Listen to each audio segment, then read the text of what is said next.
I got a purry and furry. It was very frisky and risky there for a moment, but it suddenly transitioned into purry and furry. It's interesting to watch the moods of our pets, isn't it? Mood is such an important thing. We've been talking about the power of prayer this week, and I think there was that video book that came out a few years ago called The Secret, and some people liked it, some people made fun of it, called it New Age, whatever you call it. But whatever the packaging was, the truth is the truth, no matter in what form it seems to be delivered in. The truth is true, even if silly people get their hands on it or use it for some purpose other than the truth. Good morning. Hi. Sorry about the lizard yesterday. Anyway, I think the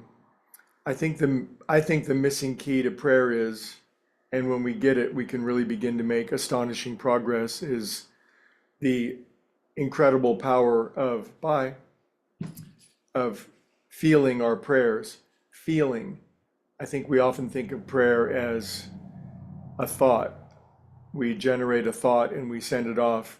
But this leads to that astonishing revelation that was taught to me by a great spiritual teacher of honor thy mother and thy father. And we've talked about this in the past. And the superficial meaning of honor thy mother and thy father is evident.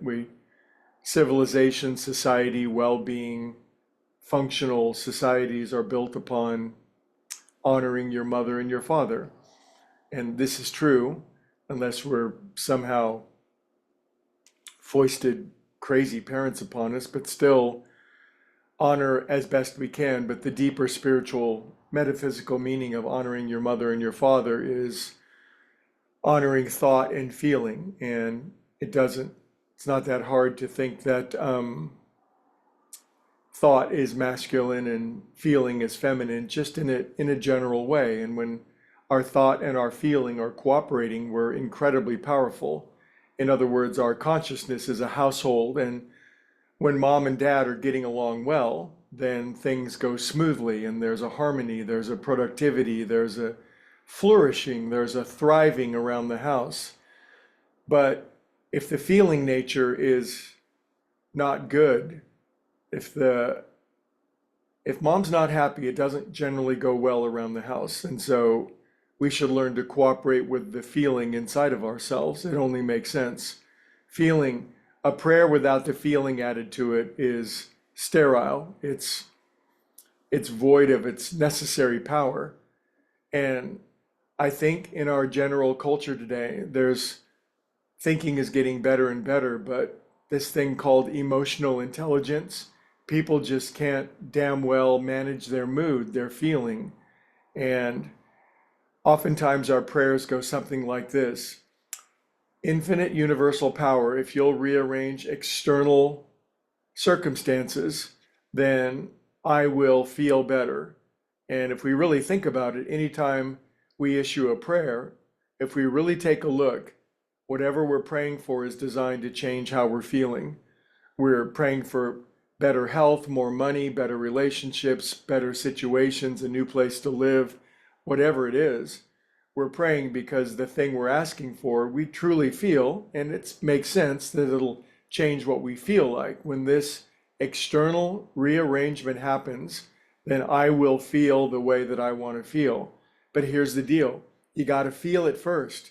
You got to feel it first. And it's like, well, I can't do that. I need external circumstances to change, and then I'll feel better. But that is to deny and be ignorant of our deepest spiritual faculty, which is to feel, to shape and mold our inner world. And this is what we're here to learn on this earth. This is one of two or three of the great lessons that we're here to learn, is that we go inside, we mold and shape, we create, we visualize, we imagine how it is that we want to feel. We pre-feel it.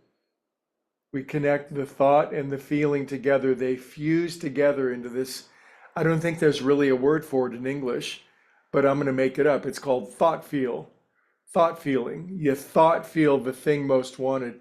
Man, when I get that job, when I get that mate, when I get that cash, when I get that ability, when I get that talent, when I get that spiritual faculty, when I get that most loving, and you feel it in advance. I get chills just thinking about it. And when we pray and we play from that place, our prayers are spectacularly dynamic. It's the kind of stuff that moves mountains from over there and then moves them into the sea. That's really not a big deal compared to moving mountains of depression, sadness, limitation, restriction, depression. So when we learn to put mom and dad together and get the house inside of us harmonious, then our house thrives. And what we pray for, we receive it. We're not praying to receive it in the future.